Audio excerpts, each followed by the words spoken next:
times you have SOV and you don't really have, you always have a consonant, vowel, consonant type of um, things that come together. And this is kind of nerdy linguistic type of verbiage that I'm, type of things to share with you all, because there is kind of that portion of my training that also comes into what we're doing here with our language programming. And to kind of continue on my background, straying off here, I have 6 years of library and archives experience. I'm currently serving as the acting program supervisor. I was selected for the community library manager position here, but of course, Navajo Nation has a process, so kind of just waiting on them. So I do have experience in public, academia, digital, and tribal libraries, as well as tribal archives. So, wayward journey person, I guess. Nay. And then, like I mentioned before, I have a lot of graphic and web design experience, so about 20 years, close to 20 years. I handle a lot of what graphic and web design work that we do with the Navajo Nation Library. A lot of what is being presented out there is work that I've done.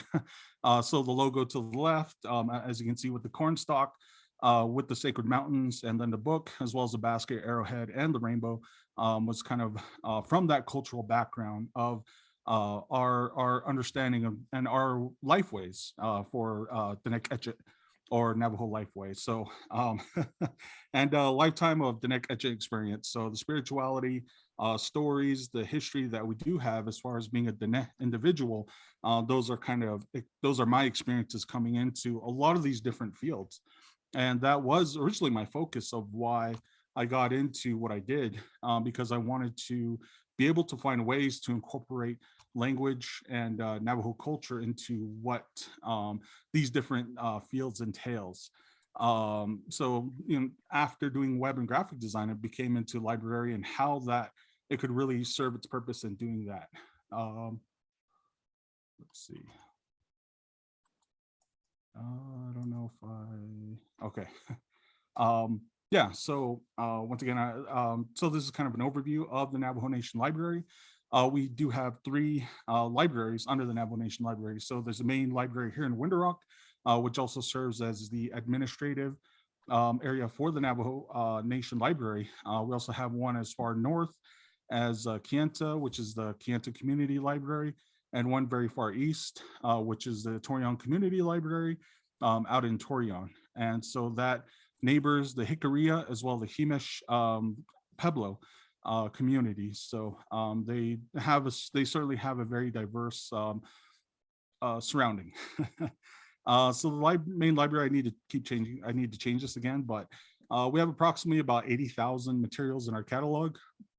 And also we're declining, only because we're trying to make more space, more room here at the Navajo Nation Library. So one of it is kind of getting rid of the books that aren't exactly being circulated, weeding that out, so we can provide free books to the community. So people come by, we always encourage everyone, hey, take a book, take a book, keep it, build your own home library. And then we also have computers and Wi-Fi internet connectivity. Those which are really they're very strongly used. And so this is kind of a portion where we are or at least in a sense, we are kind of helping to navigate what that's like to navigate or to build the bridge over the digital divide.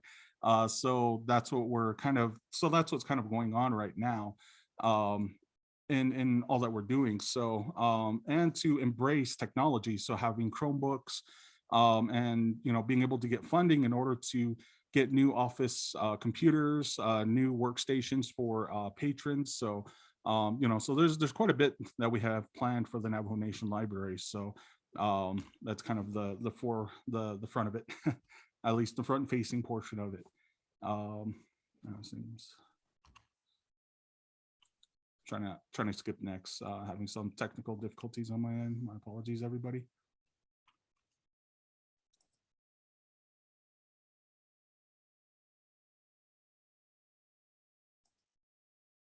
Okay, so as far as the Navajo language is concerned, you can see here that there are these type of grade scales for the language itself. So in the sense you have EGIDS, which is the expanded graded intergenerational disruption scale. So that goes from a scale of 1 to 10, basically. And it having in those type of in that scale, Navajo would be considered threatened.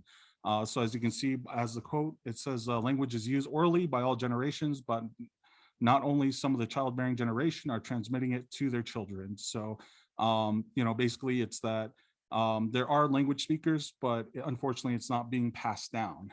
So because of it, it's at a threatened status. So that's kind of that type of EGID scale, which does come from oh man, I my apologies on that. I'll think of where that scale comes from. But there's also UNESCO that has their own scale as well. So they have given the Navajo language the status of vulnerable. So it's most children speak the language, but may be restricted to certain domains. So which is usually the home place that language is usually spoken. So I'm not sure how um, I guess through chat you can put in your input, but what for some of you, what have you seen with your languages? What scales, what grades have been given as far as where your language lies? Because that kind of helps in understanding like where and how you can do things with your tribal library. And the really interesting part about being here at the Navajo Nation Library is being able to um, no longer see these scales and or see these statuses here to be able to say, well, we still have speakers, so let's go ahead and figure out what can be done. What can we do here that can be most beneficial to the youth to continue the language as much as we can to sustain it and promote it. Um, so there are many reasons for language decline, especially for the Navajo language. It may be common, maybe not, but for us, you can see the items listed here. So intergenerational trauma. We do have elders that have tried passing down the language, or I should say do pass down the language, but sometimes it skips a generation where sometimes they don't teach the grandchildren or they don't teach the parents. So a lot of Navajo life way is having, sometimes having your grandparents there. And so usually you would just drop off, drop off the kids with the grandparents. I know that for myself and my sisters, we used to get dropped off at my grandma's place out in when we used to live out in Arizona. We would come out to New Mexico. This is the area that my dad comes from. So, he would always drop us off there. And, we would always hang around my grandma and all my uncles, my aunts.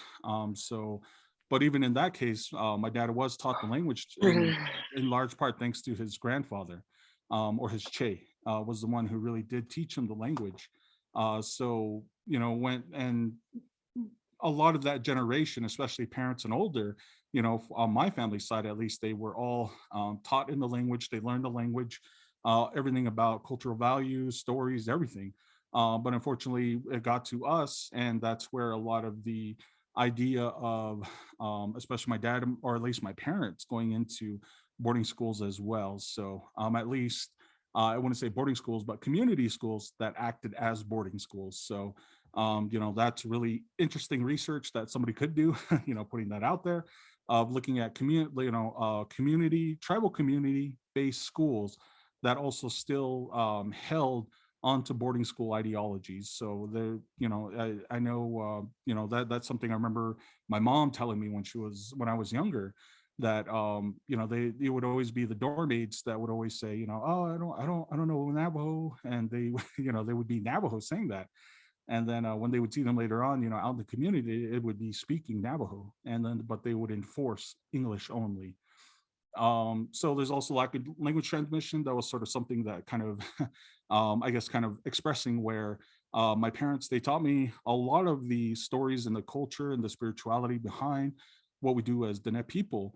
But the only thing was the language. The language portion was something that wasn't exactly passed down until we got older, that they finally realized that, oh, we need to, speak the language more. We need to do more with the language with, our kids. So I know for me, when I first started learning, I actually I had just random words, and the language has always been with me. I can always hear it in the back of my mind. I can always hear how things need to be done with the language. So that was one way I was able to really have it in mind so that I could, later on try to use it as best as I can. But in that case, when I was about 12 years old, when I had to learn my clans for a class project, that's where my dad was really happy. He was really excited that that was happening. So, that's where he was able to assist in that way. So sometimes when we are trying to learn with individuals, they place a lot of prestige and value on it, and sometimes that pushes a lot of people who are learning not to learn it. So you get people who laugh, who make fun of you, things like that. So that becomes a persistent problem. So the value of it, how much do people value it so that they can pass it on to you? Sometimes there are lack of support from instructors for students, or students who are looking for different materials so that they can learn and do more with the language. So that's very apparent. And then of course federal policies that does favor English and American values. So I it's very understated, and I cannot stress it more about that ideology. Let's see. My apologies, everybody. Getting lost in my own slides here.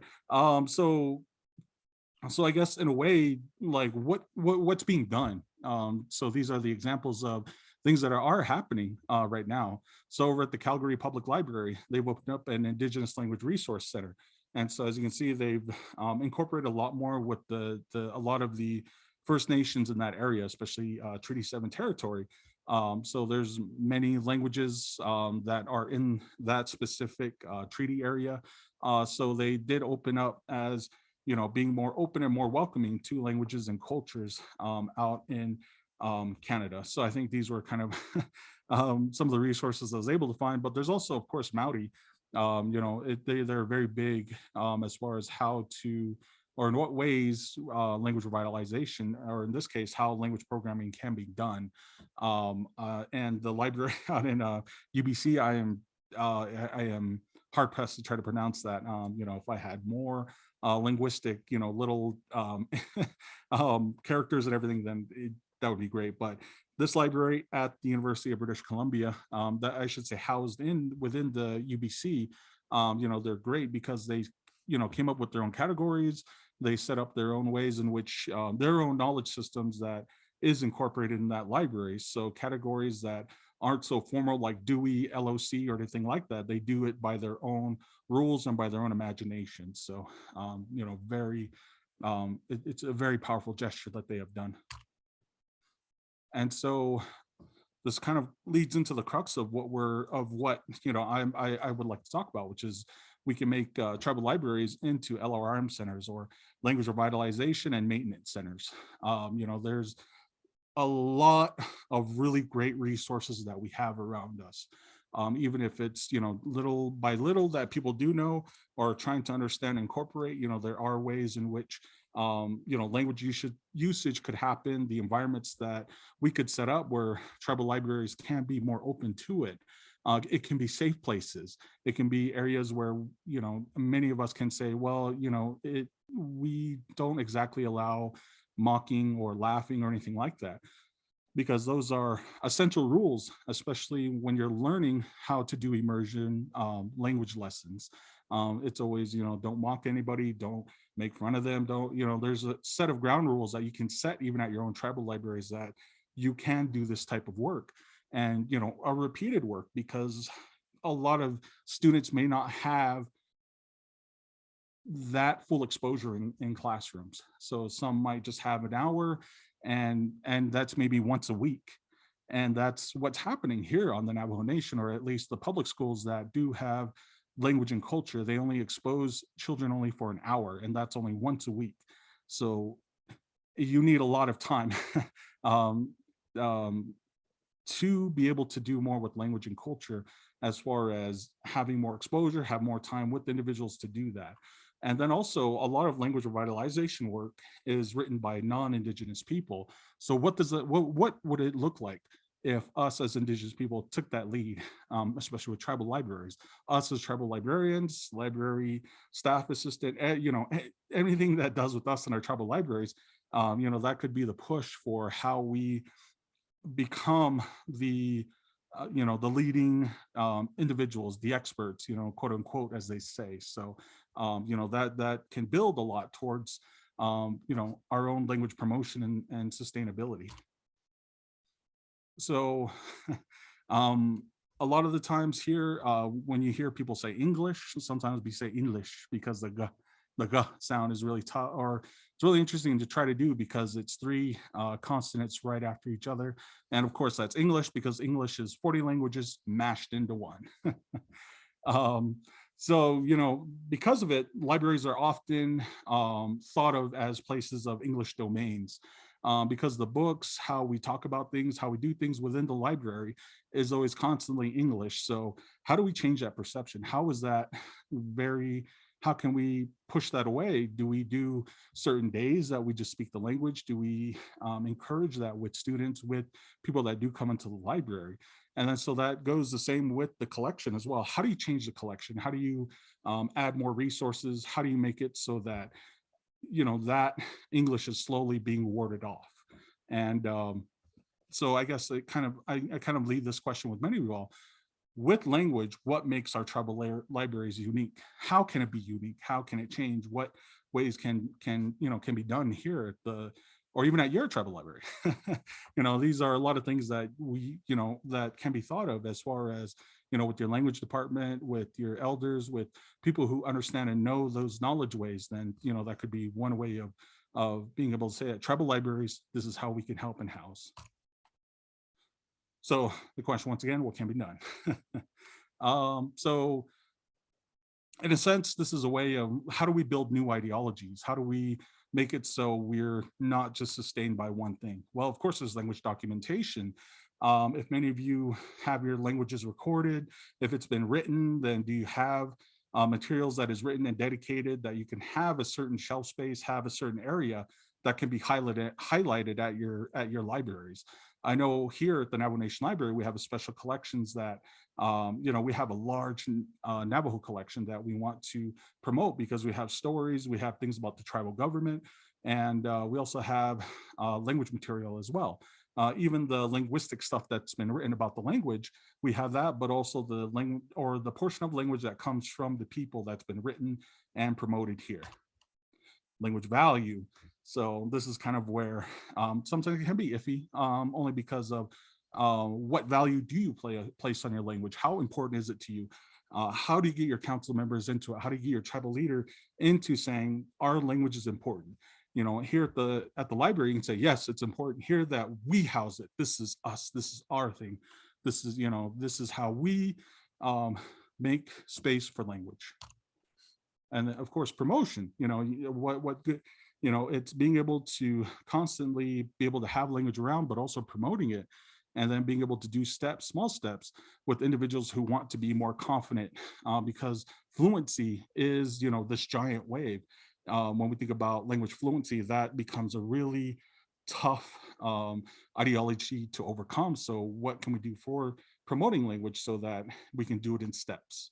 Literacy, that kind of goes goes back hand in hand with documentation, but also too, I think this is kind of reversing the role, but being able to kind of, if you don't already have a writing system, then why not just make your own system? There are different writing styles, different orthographies out there that you could also use, because a lot of, like for Navajo, the Young and Morgan orthography is what usually is used very widely amongst many Athabascan languages. So Apache, um, many of the tribes up in, or I should say, the many groups in the First Nations, especially when it comes to dog rib, my apologies. And then there's also the Halapis. So there's a lot of different groups that do use that type of orthography. So what is most common to yours? And being able to write it and promote your own languages with it as well. A language awareness, being able, being aware of how your language is being used and what way can it be used. Those are ways in which you can do in library, in your own library as well, to kind of figure out how you can bring awareness to the language and what you can do in the library that celebrates it. Language confidence. And this kind of goes back into building off of those. It's sort of like a building block, so that can start to, making individuals confident with your language, so that that slowly builds on top of that to make someone very knowledgeable of the language, and make them fluent. And you can go ahead and say, confidence leads to fluency. Like, that could be one ideology that many of us can promote and really make aware for other people as well. So with all that in mind, how can we incorporate, how can we do that with the tribe, with our libraries? So of course, language nests, which is something that we plan to do, crossing our fingers that we can do that. But for us, we shouldn't feel so restricted about what we can do with language here at the library, especially with language nests, where you have an elderly figure that takes, or that helps individuals who are learning a language, especially young, like toddlers, or children, like K through I want to say K through 2. So, or pre-K to 2, individuals that can learn language in that manner from an elder in that way. So that could be one in which many of you can do that. Housing that here at your libraries can be a great way to do that. Of course, there's immersion and connection to the language. There's like, where's your keys? There are a lot of different things that can be done. And I know that Where's Your Keys is one of the popular immersion lessons, but you can also come up with your own. Like, there is no set guide for how you need to push your language to promote it. You can do it in whatever fashion that makes it comfortable and incorporates your own cultural ideologies. And then of course your partnerships, we can't do these things alone. We need other people's support. We need other organizations to help us out. Your language department, if there are nonprofit groups that also focus on the language, you can get their help too. So that can be done in relation to your own library. Of course, innovation, which is kind of what we're kind of focusing and centering here with these workshops. So how do you incorporate your language into a lot of this technology? How do you incorporate it so that you do own, the materials that go into this, into the larger systems and everything?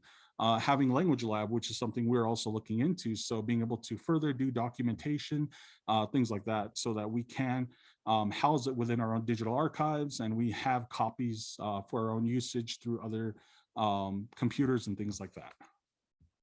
And then of course digitization, because that process has been started, especially from ONIO into digital collection. So and thinking about all that, what can be done on our end as far as the Navajo Nation Library is concerned? Here's a listing of things, ideas that we are trying to push forward with, especially furthering a lot of Navajo language work that has been written. What does that look like, and how can we house it here so that people can come to visit and use that? What type of copyrights do we have on the materials that we have here? Because we have a lot of materials that come from the BIA efforts of doing bilingual programs. The big one that is well known on the Navajo Nation is the Rock Point Demonstration School. So that's one way we can figure out if there are still copyrights. If not, then we can, oh, my apologies. We can incorporate it as a digital archive or digital center for people to use and understand it. Of course, leading our own Navajo language courses, cultural classes, things like that. So, and we do have this, and making space to do that. So we do have that, and just incorporating more culture and language. So that's what the plan is. And then also, just as I mentioned, still continuing the language lab in continuing the digitization process. So from here, because we do have our own oral history collection, and it is just really awesome with a lot of what has been put into it, because of everything is completely in Navajo, and everything is ceremonies, traditional teachings and stories, and there's quite a bit to come out of it. And I know one time someone stated that it's like having the Navajo encyclopedia from what we understand from the beginning up until now. And of course, we have a unique collection of language materials here. We have 2 staff members that are fluent speakers. They interact with those who just speak Navajo fluently, which is really interesting because people want to read English books. But not everybody is very, literate with the language or do much with the language as well. So we still have people who speak more than they do read or write, which is a good thing. And that could be something that we can continue to push and to continue to have here at the library. And one staff member does do translation services and does that with many different groups. And she, I believe, helped with some movie studios who do call into the library to get resources. So it's very interesting. Yeah, so just to kind of cut my time short a little bit.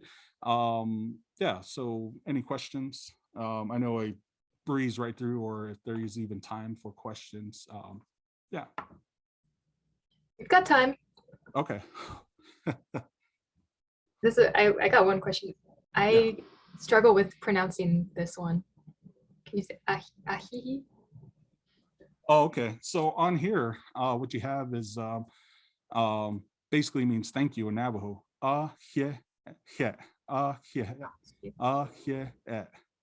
it's kind of saying, because so the interesting part about because of my training is that the thing I always notice with Navajo is that anybody who does speak Navajo, they always have a glottal stop before their vowels. So there's always that little pause before they say something. So if you kind of notice that with Navajo speakers, sometimes they have a pause before they say anything with the vowel initial sound. So in this case, yeah, there's supposed to be a glottal stop in front of it. So pause, yeah, and then because there's kind of like a small little X, but that's like invisible. So with this one, if you always have a vowel with your consonant sound, there's always going to be that aspiration, the yeah sound. So yeah. Yeah. Oh, sorry. What no, question do you have for Donovan?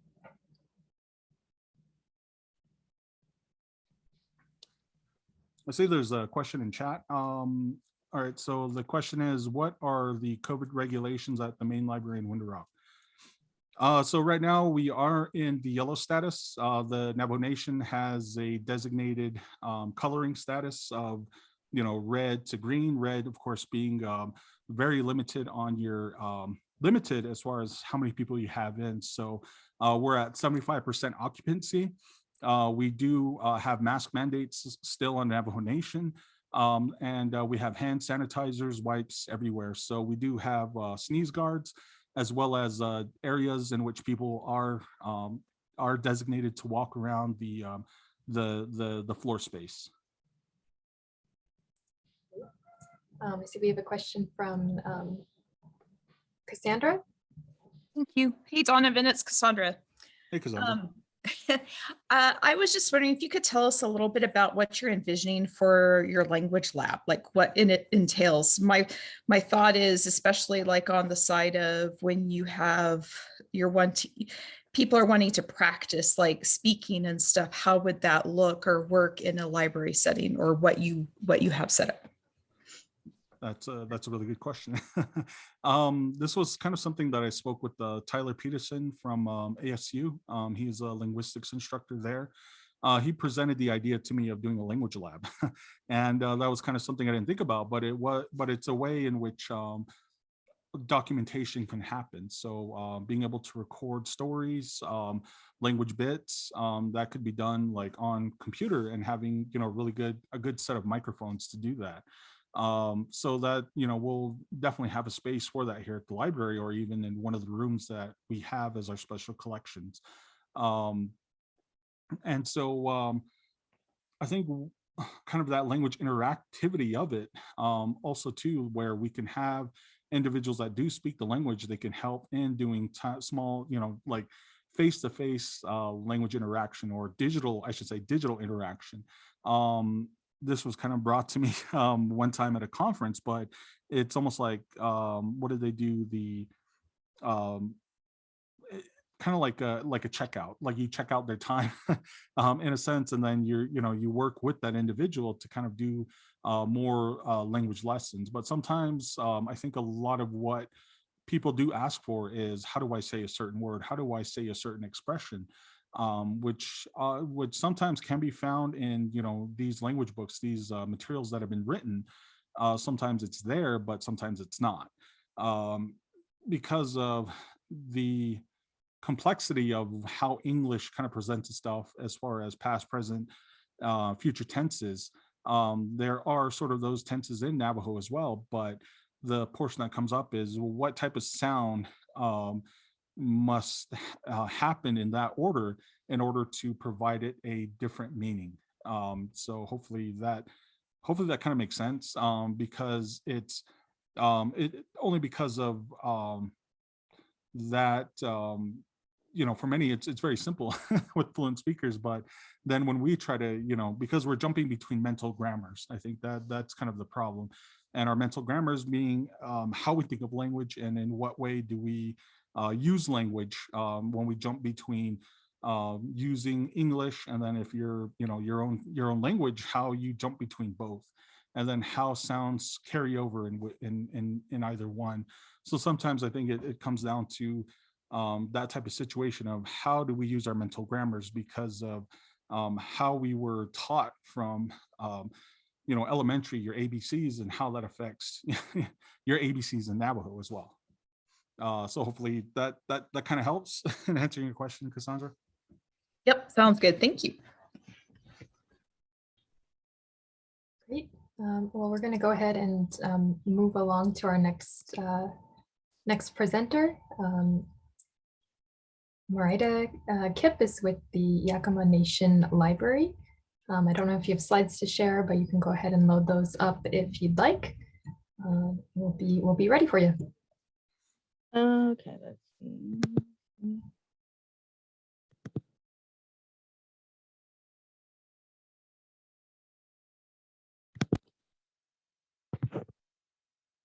I'm sharing. Can everyone see my screen? Yes.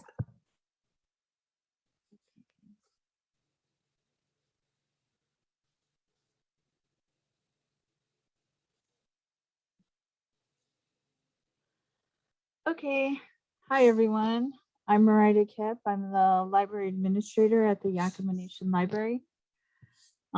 This is a picture of my libraries, kind of the children's section.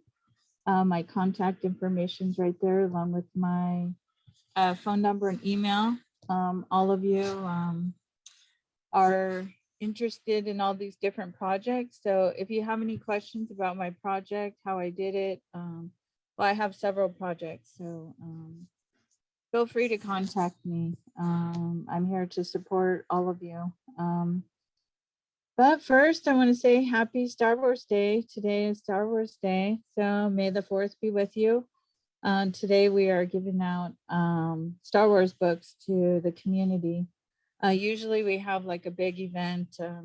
All the other departments come, and but we're just after the pandemic, so we're really off. Well, no, we're not out of the pandemic, but we're off to a slow start. Okay, go back. This is where we are located in Washington State. So you'll see that we are in Central Washington, right here in Toppenish. So we have Spokane to the northeast, Seattle to our northwest, and Portland to our southwest. So both are within a day trip. I have my slides timed, so they kind of push me along. This is our staff. You see, I kind of have a big staff, so that's how I'm able to implement many of the projects that we have for our digital literacy. I do have a strong tech team. I don't know why my timing is really pushing me along. So my multimedia specialist and my computer specialist are the main ones that help me with the digital literacy training part. And that's a picture of my staff. And then you'll see our bookmobile project in the background. Our digital literacy projects, they are what the heck? Implemented through our partnership with Washington State Library. We developed a multimedia program. We have several university partnerships and grant projects. And this is a picture of our 55 and older elder class. They're in there in the computer lab, concentrating, learning new digital skills.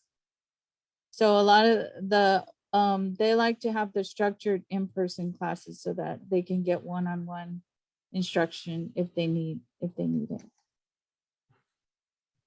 Okay, so our partnership with Washington State Library, they provide resources to us, access to the digital literacy North Star curriculum, Microsoft Office certifications, Certiport certification exams, geometric practice exams, Adobe certified associate curriculum, information technology specialist curriculum, and then we do self-paced or instructor-led classes in this computer labs.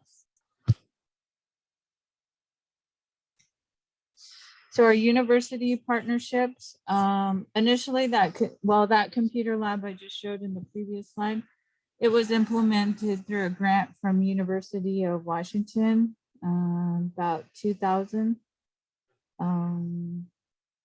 So they started it, they laid out like the plan to get the whole lab set up. It just took a portion of the library shelf space. Heritage University is just down the road. They help with computer science interns. Sometimes they come in and they teach classes. Washington State University, we are one of the partners with them for the Plateau People's Portal. You probably heard about Kim Christian and the Mukudu project. Also, as a part of the project, they have grant funding that has helped us to access other archives, such as the ones in Washington, D.C. or other locations here in Washington State. Central Washington University, CWU, they are just about 45 miles away, and they help us. They reached out because they were doing community outreach. So once we started partnering, they customized some library science training for us, teaching us about weeding, collection development, just whatever we wanted. They will customize it for us.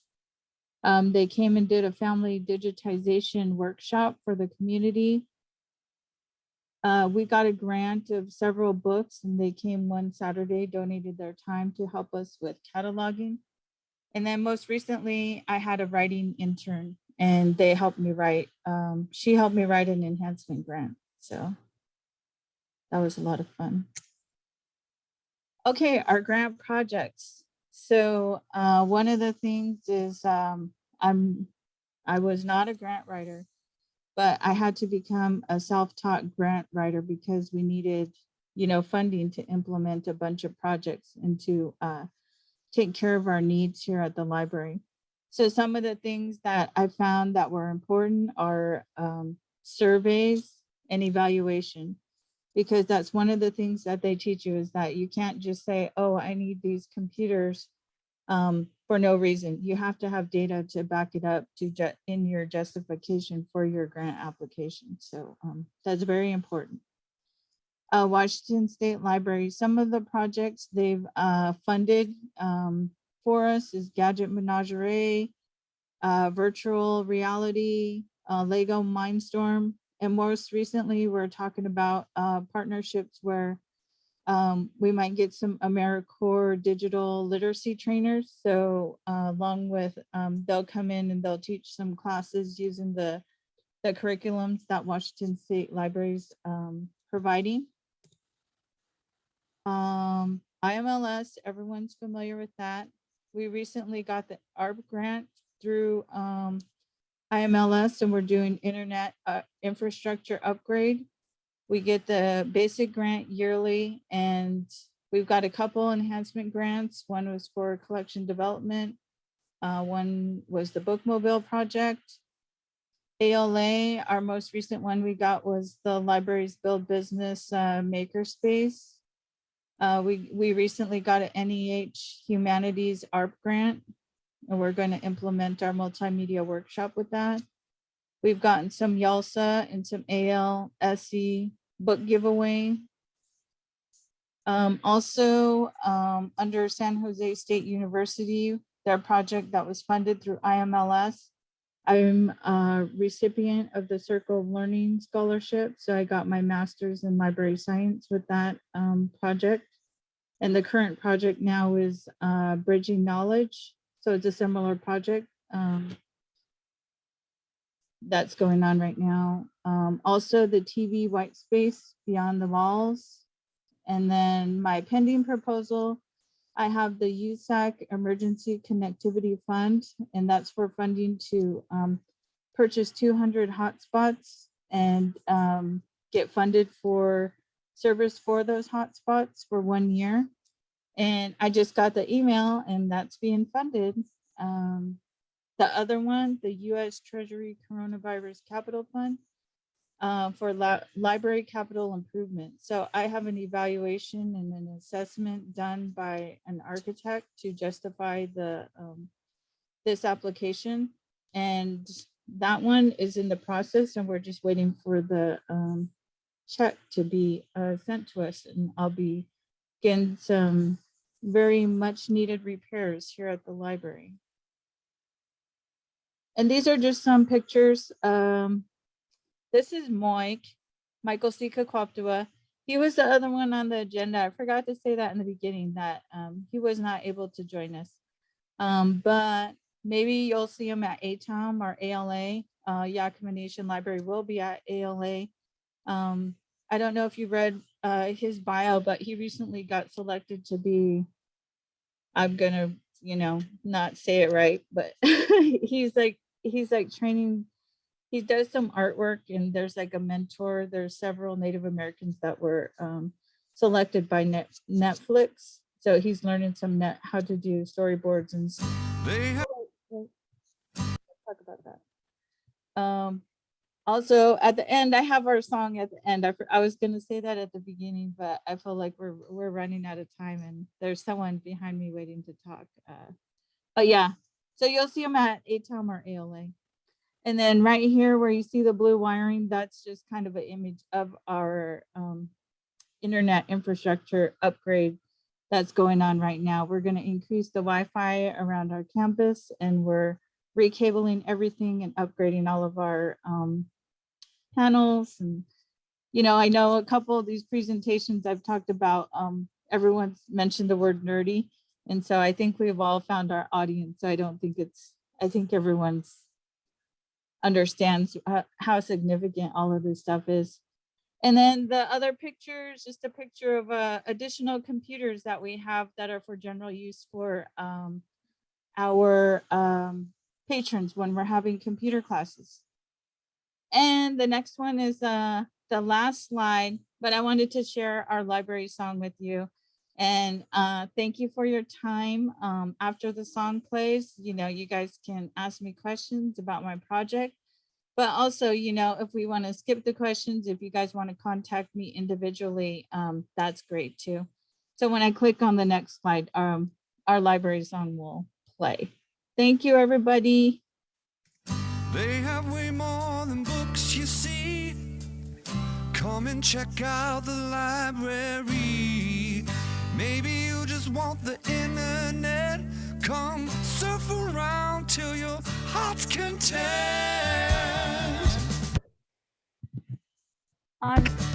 Computer class and storytelling, tech support, even karaoke. Just about everything you need. Yakama Nation Library.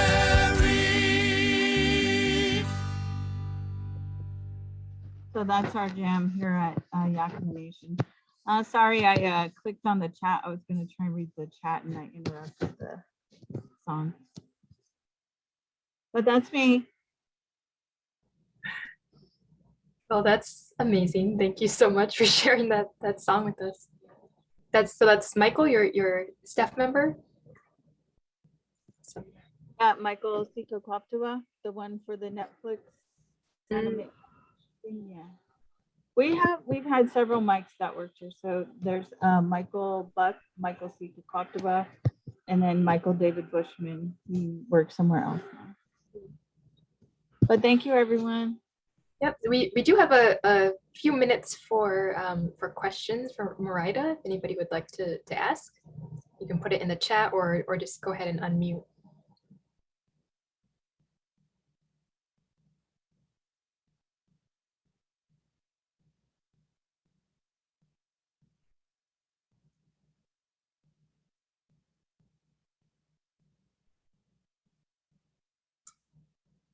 Melanie's asking, do you have your hotspot vendor selected for your ECF funds?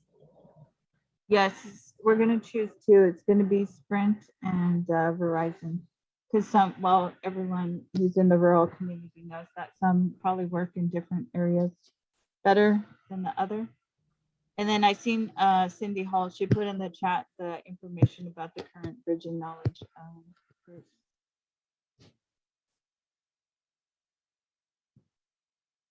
But yeah, I'm also excited to hear Melanie, so let's pass it on to Melanie. You know, we were behind schedule. Now we're a little ahead of schedule. So thanks for helping us get back on track. Melanie, I'm not sure if you had some slides to share. I think once Merida stops sharing, then you can load yourself. Okay, getting ready. Let's see. Share slideshow. This one, I think. Yeah.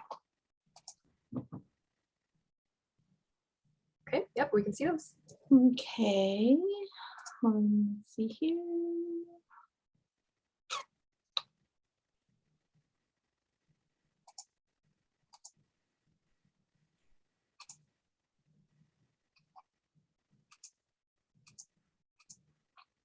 Okay, hold on. Hold on. Let's see.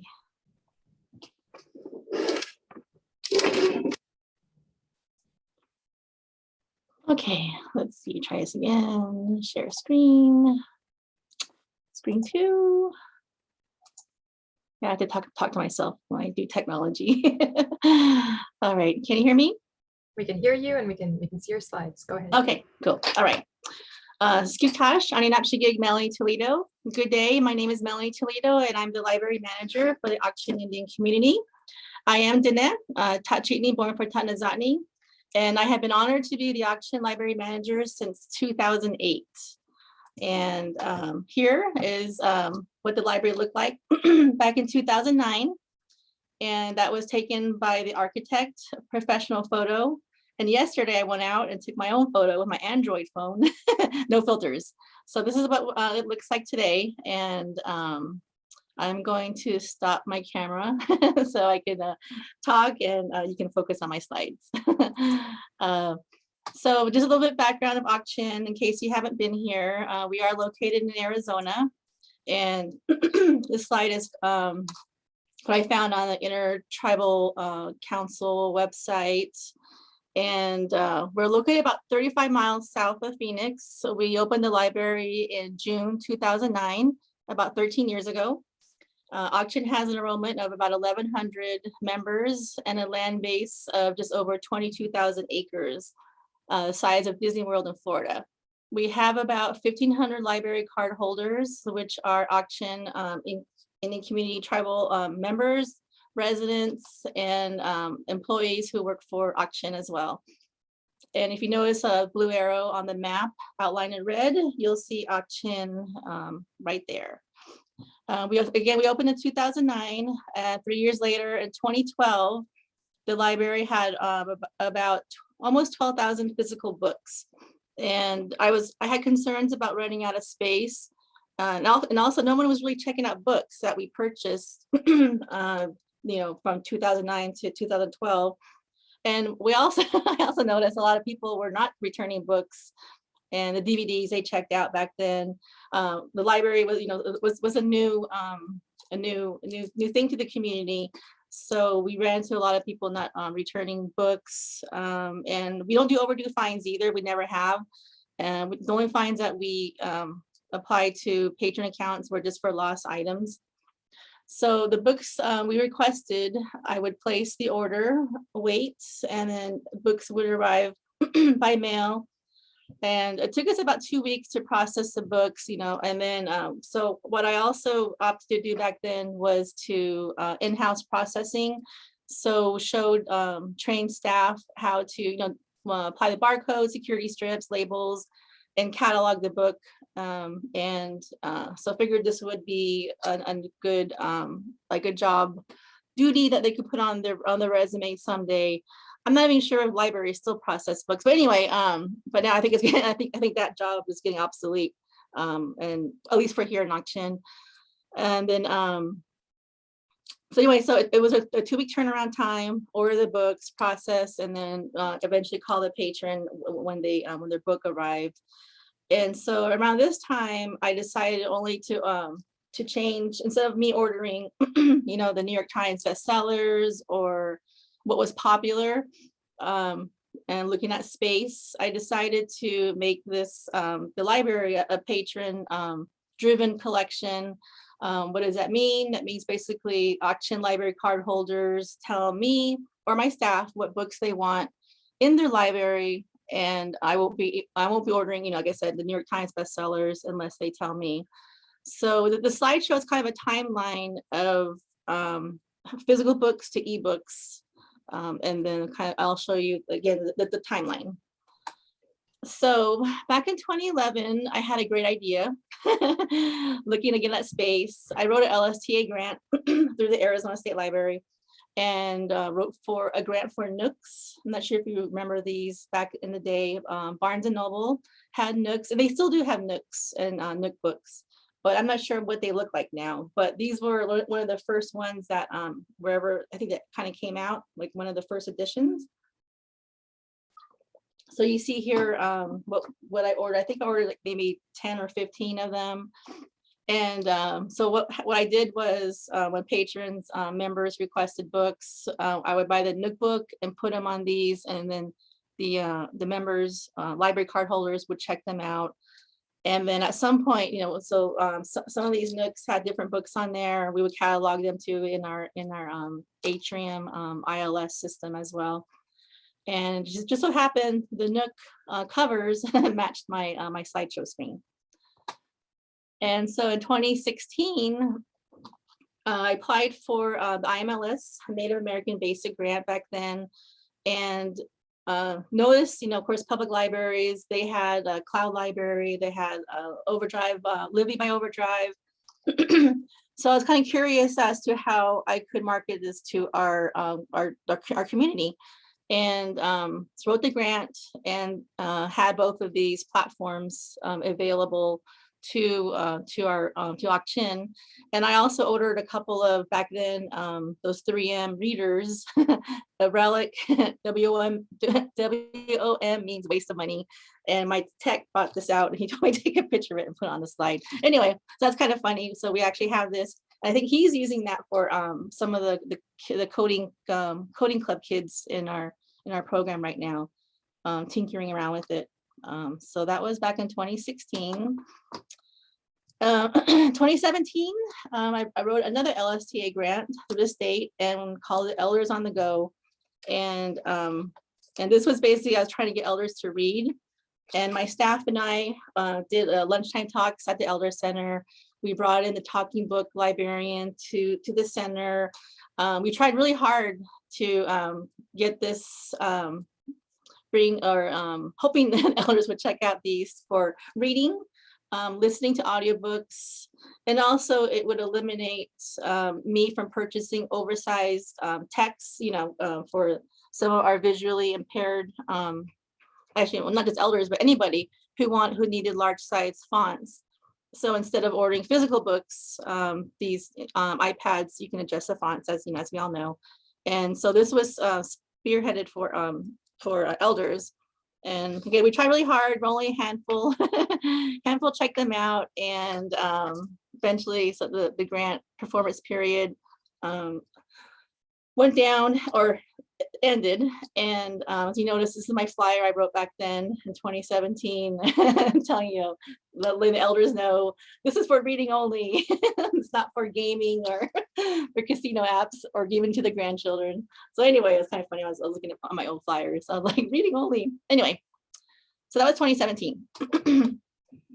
So when that grant period ended, and I was able to remarket, I guess, the iPads.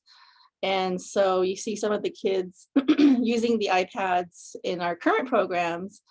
And we have a stack at the circulation desk. And today, it's kind of interesting. So we have some of the iPads set aside for kids who come in the library. And notice since since COVID shut down, a lot of our first to third graders don't know how to use the PCs. They're not familiar with PCs. They're not familiar using the mouse on the computer, and they want to use tablets because of the touch screen capabilities.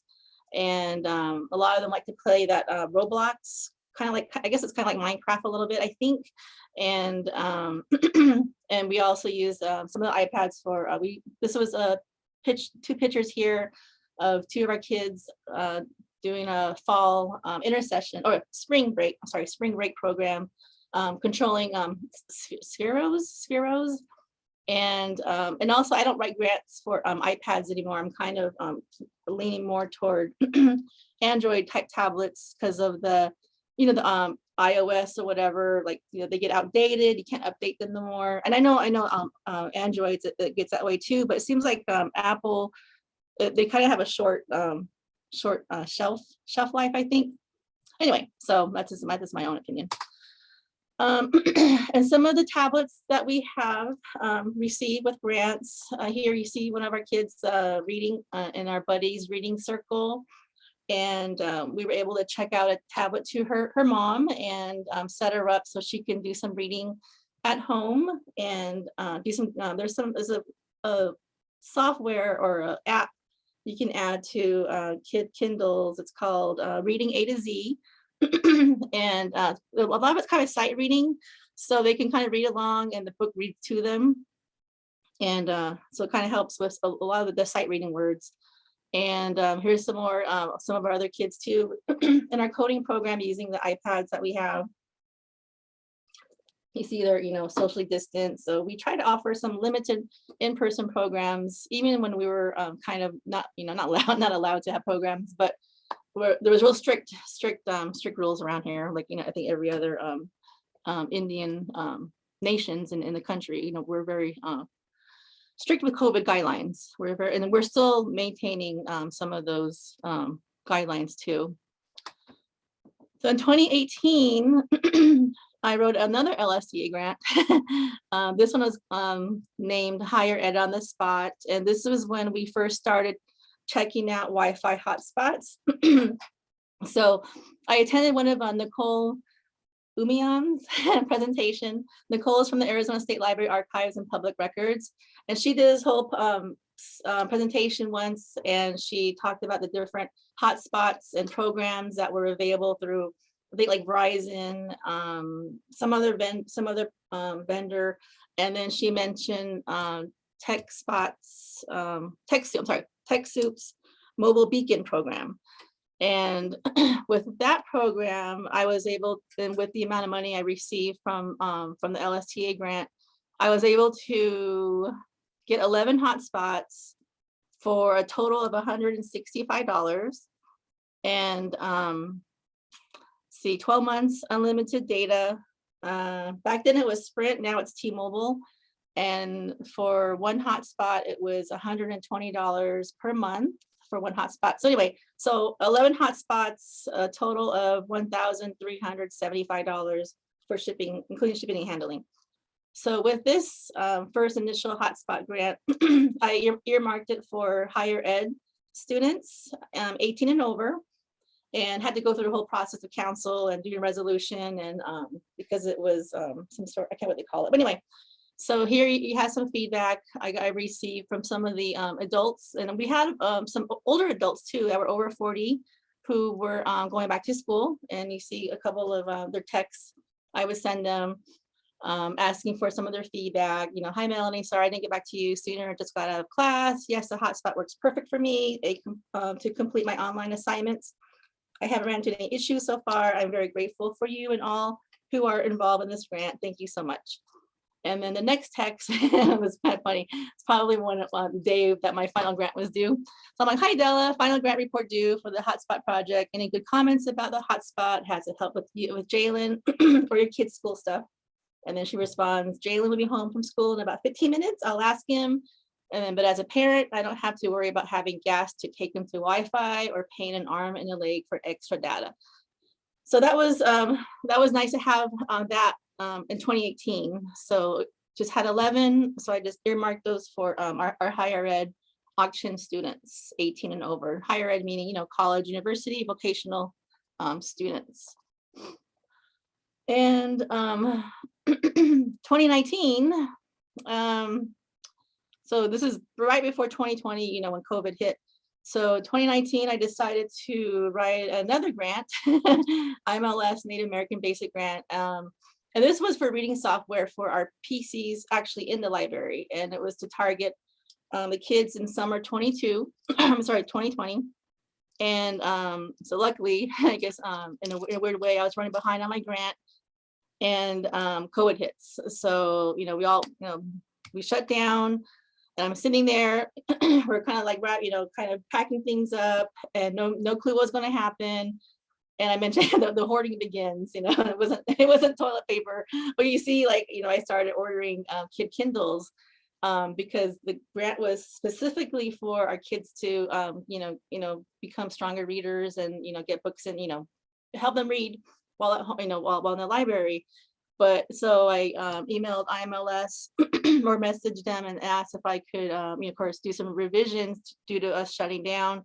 So I started hoarding, stockpiling tablets and Chromebooks, but you'll see that in the next slide. And it just so happened this was kind of a good, fortunate thing for us to have these kid Kindles, was because the preschool was trying to find out or just as to how they were going to serve, you know, the kids, the 3-year-olds and 4-year-olds, and get them prepped for kindergarten. And we had, you know, kid Kindles on hand. And so the Amazon App Store had Zoom. So that's what they were using in the classroom for teachers to connect with the children. And so that was kind of in a way a godsend that we had a lot of Kindles on hand, and I was able to get them with the grant. And so again, looking at March 2020, we were closed. And as every librarian in the country, how do we provide books? How do we provide library services to our community? We were all learning about how to do virtual programming, we were attending webinars at home from the Arizona State Library Archives and Public Records were offering. And how do we provide books to the community, to Ak-Chin? And that's when my staff and we started doing, you know, trying to do virtual programs. And here's a couple of flyers that we did for online book clubs. Reese Witherspoon has a book club. Try to get some people to do that. There's a local book club called Livy's Book Club on Facebook. And of course, there's some people who don't do social media. So then that's what, pop quiz, you know, text, you know, read this book or whatever, and, you know, text the library. We had a Google Voice text line. And so we were able to reach out to the community with Google Voice, and that's a free service. And we set that up while we were at home working remotely. And then blind date with the book. And this is all trying to promote our Libby app. And pretty soon we were able to get Simply E, but I'll talk about that in a second. Countdown to 2021. That was that was when I was actually in quarantine. My sister exposed me. This was back in November. I was sitting there at home, like, oh my God, am I gonna get sick? And scary. It was a scary time, but it made me go into the Read Squared app, kind of learn about it, and try to think of ways to reach out to the community and still get them reading. And we did this program, and before we shut down too, we had budget cuts, and I was able to get, I don't know, I forget how many Amazon gift cards with some of our programming money, and before our budgets were cut. So I was kind of thinking ahead, and I still have some actually some gift cards that we are still using to this day, and for our programs. And so of course during the shutdown, all kinds of opportunities came up. I took advantage of those from the state library. ARPA funds, CARES Act grants came up, more LSTA mini grants came up, and so just writing grants, and change the Wi-Fi hotspots, because again, for the shutdown, elementary, junior high school, they all were doing online learning. And that's when I started getting more TechSoup's hotspots. And then there's a vendor called Khajiit, and they specialize in elementary, junior high, and high school hotspot lending. And they have more filters on theirs. They both have filters, but SEPA filters. But the Khajiit hotspots have they're specifically made for school education websites, so they don't have like Netflix and other video streaming and social media. So Khajiit has a higher filter for the younger group. And I started looking to so trying to get iPads, so in case an adult or young adult wanted to check out an ebook, I started purchasing Samsung tablets, and instead of iPads because of the cost. But I put a picture of what the iPad we have. Looks just like an iPad, but it's a Samsung tablet. And more about device lending. So here's a couple of flyers we put out when we were getting ready or waiting for the ARPA funds. We did a Google form. We also, left our Gmail address and our phone number in case we had wanted somebody, if someone wants to call us. Coming soon to the auction library, Chromebooks, hotspots, Samsung tablets, if they want a drawing tablet, just things of those nature. Call us, let us know what you need. And that was one thing we always said, as communication to the community was, tell us what you need, and we will try to get whatever you need, to go to school, to work, that kind of thing. Flyers, you see our Wi-Fi hotspots, Chromebooks, for all auction, elementary, high school, college, vocational, adult students, anybody. And by this time, the grant was, I think, Wi-Fi for all. So anybody could get a hotspot now, because we had at least 30, or I think now we have like 30 ready now to check out. We have like maybe 10. Anyway, so we have hotspots. And then this is another, my book report is trying to reach out to the community, letting them know we have, hold on. Okay, let me sure I'll go one more time. Letting know that we, try and get parents, we're here. If your child has a book report, we can give them a book, and they can listen to the book too. So listening and reading along always helps a child become a stronger, better reader. And my grandsons were posing for this flyer when we were at home. They were stuck at, they were with me for spring break. Their school shut down, and they ended up staying with me for like, I don't know how long. But anyway, so that's them, so me trying to reach out to the community. So little libraries that could. So we were auction. We did have a Libby app through Overdrive, and right before March 2020, I got a call from our service representative from Overdrive. She's like, I noticed your stats, there's a consortium for smaller libraries, I think it would benefit, your library. It's called the Little Libraries That Could. It's a really cute name. And so she told me about it, and it was less money too. So again, facing budget cuts. and put it on the council agenda. I told them, whenever there's agreement, consortium, I have to get council approval. So I remember I was in Flagstaff delivering water and stuff to Kipp and Ollie's, I forgot what you called it. Anyway, so I was in Flagstaff, and then the council meeting was that day. And I remember calling, it was my turn to call in. So I was calling council and telling them about little libraries that could, try and get books into, the members' hands, and ebooks and virtual, and we can do this remotely, blah, blah, blah. So they were on board, and it was half the cost of what we were paying. And so this is the little stats I have up here on the slide. 2016, this is, so we checked out 131 ebooks for the whole entire year. 2020, this was including, March when we shut down, with all the flyers and promoting Libby, our Libby app. We checked out 247 books, which is, wow, that's really cool. They're not coming to the library, but we're still circulating books, ebooks or audiobooks too. 2021, last year, 477 books. So no one's coming to the no one's coming to check out anymore, but at least we're still, they're still reading. And 2022, I checked the other day, January, right now we have circulated or checked out 198 ebooks or audiobooks. So that's, I think it's average about 50 books a month so far. So hoping by December 31st, we would have checked out 600 books. So that reminded me to start pushing, some more of these virtual book programs and getting people to read again.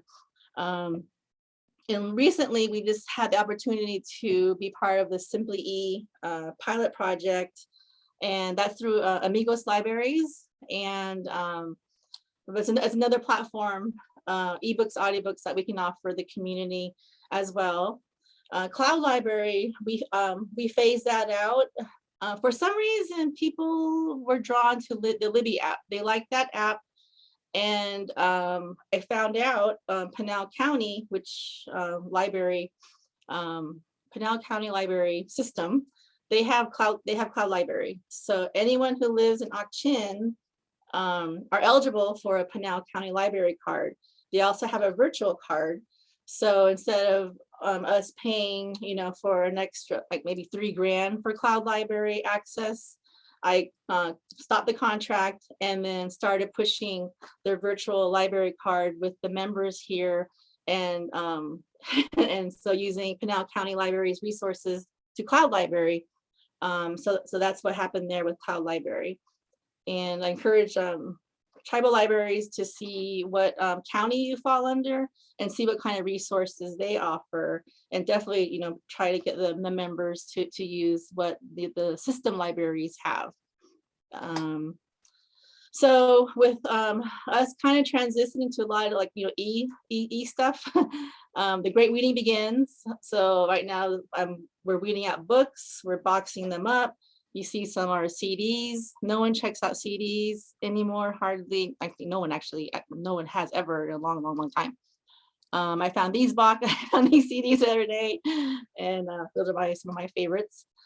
And reading continues and continues. So on the left, present day, you see that's our DVD collection. We just have shelves and shelves of DVDs.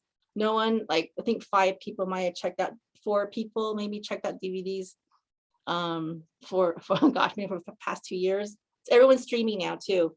Pinal County Library has something, that's with the K, Hoopla. So I promote that too with the community through the different social media member listservs. We have a Facebook site. I asked for a newspaper to post it. Anyway, so we're always trying to get members to use the Pinal County, what they offer. So they have Hoopla. I'm kind of exploring too what other library video streaming we might be able to offer maybe in the future, maybe from a grant, and see what the stats are. But anyway, so we're gonna be phasing out the DVDs. It's kind of funny. I was looking at some of the DVDs we had, and I was like, you see, in the cupboard, Dancing with Wolves. And I was like, who authorized these? It was me back then. Anyways, and then so the one of the keepers. This one's just a little snapshot of our library. Everything's on wheels, everything's mobile, except for the one on the left. But so we have a lot of playaways and books on CD. I'm trying to figure out what to do with those. If anyone knows, or if you're interested in some of these, let me know. This is just a snapshot of our shelving. A lot of these books are going to go. I'm hoping to Baker and Taylor so we can get some sort of credit for them. They have a kind of not really a buyback program, but something similar like that. Keepers. All children picture books are keepers. Juvenile, fiction, nonfiction books are keepers. Manga, anime are all keepers. Anything American Indian, good, book are keepers too. So that concludes my presentation, and there's my information here, and I'll put my video back on in case you have any questions.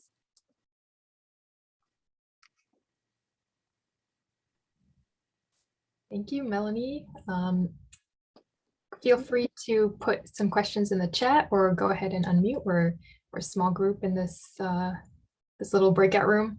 So what questions do you have for Melanie?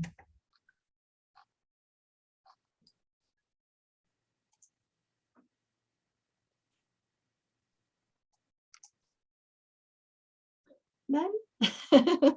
I got some. Okay. Melanie, I know you've got some staff members, and then you're also, architecting a lot of this.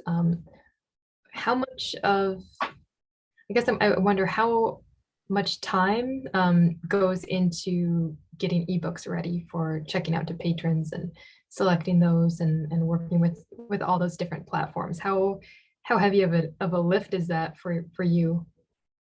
Ebooks, it's actually it's just me and another staff member. We do the ordering, and it's really no it doesn't take any time at all. It's just finding the books if they're on Overdrive, our platform, and then just buying them and finalizing the purchase. And it automatically syncs to our ILS or our catalog system, so patrons can see it from their end, and they can. So there's no processing. It's really easy. So that's one of the good things that we're transitioning to that, and it works well for us right now with my small staff too. Mm. That's great to hear that it's easy, because I know it's a little intimidating for some people when they're thinking about getting started with ebooks. So thanks for doing that. I see we do have a couple questions in the chat box. Have you done a technology needs survey of the community? No, that's a good. I need to. I don't know how to do that, but that's something I definitely would. Interested in doing. So Susan, Careful what you wish for. Emailing Susan.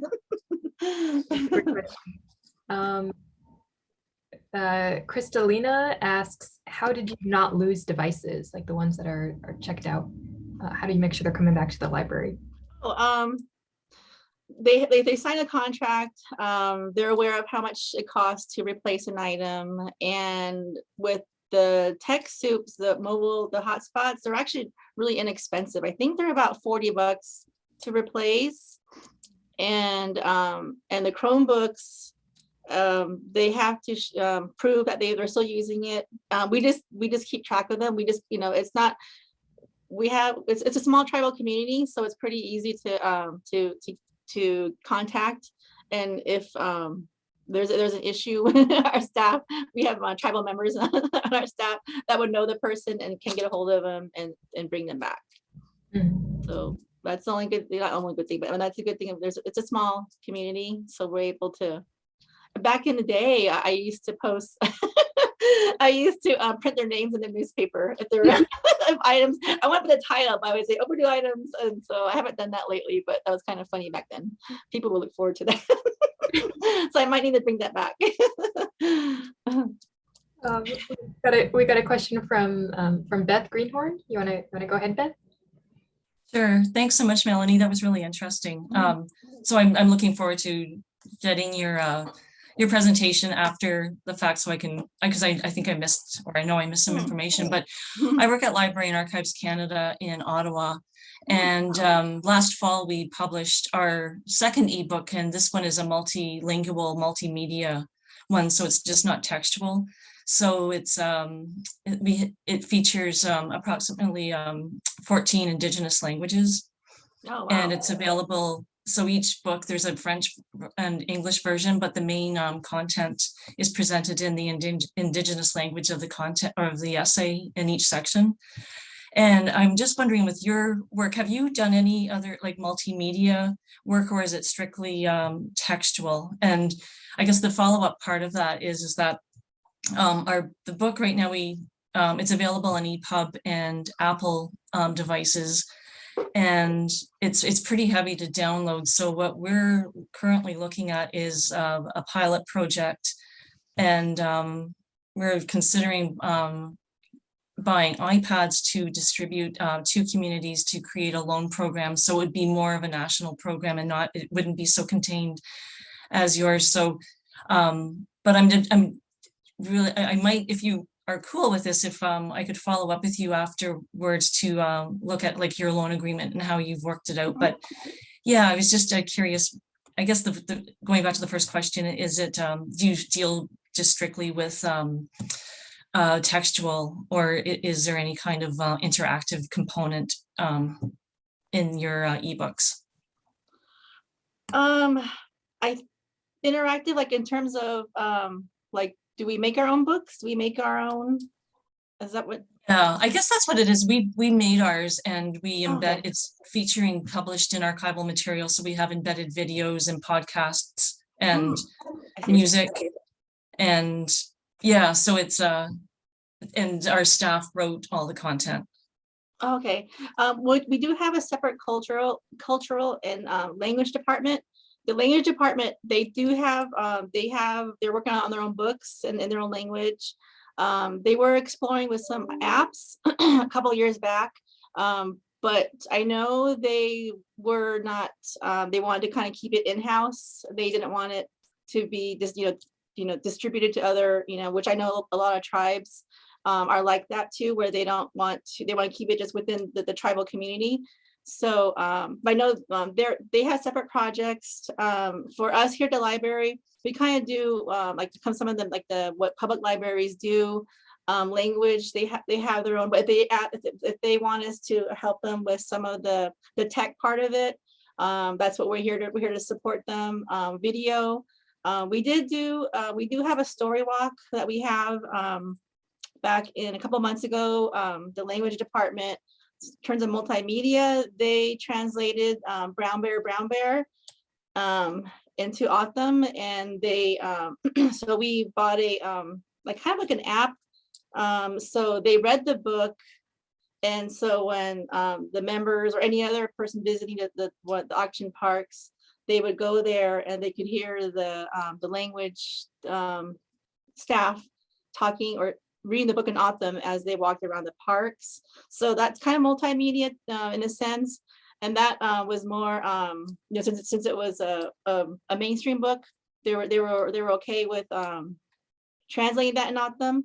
But if it's something like a story with, that's Autumn reading, Autumn related, then that it wouldn't be published to the public. Thank you. Okay, we've got a question about hotspots from Ekaterina.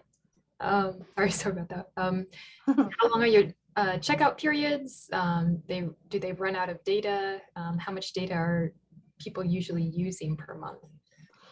We don't actually, the the TechSoup's mobile beacon, they're unlimited, and I've tested me and my other staff member, we've actually tested them. So and it does say there is a cap, but once it reaches that cap, it kind of replenishes. So no, so with the TechSoup mobile beacons, again, I think it's a T-Mobile service. No, there's no cap on that. The Khajiit, there is a cap on those, but we don't circulate those as much. But I can find more information for that for you. If I can get your email, or you can get my email. I can contact you, let you know some more about those devices. And Nicole would have more information, I think, on that too. Nicole. We're swimming in hotspots. Yeah, there is. Quite a bit of data. People use quite a bit of data, especially since you can pair multiple devices. to each hotspot, so that tends to eat up a bunch as well. But so Melanie, with the higher ed on the spot hotspots, those were checked out for the whole semester, the school year, and then after the grant, then you moved to more short-term loans. Actually, we just decided, because we didn't want to do like a 30-day checkout time. So what we did was, I believe, I'm trying to remember, I think January 1st, they could check out the hotspots and then have them for 6 months. If they want to renew them, they would just have to show that they still, if no one was on the waiting list. So it was like, I think January 1st and then June. So it was kind of like the beginning of the year, the second half of the year. And then, so it was kind of a 6-month rolling window for the hotspots. Gotcha. Yeah, it's hard to want to give those up once you Yeah. So thank you so much, Melanie, for sharing all of that and for being such a strong leader in your library in terms of being really brave to try out a lot of these new things for every grant that's out there. So I really admire that. I think we're gonna be brought into the main room in just a few seconds here. So we'll see you over there. Thanks, everyone.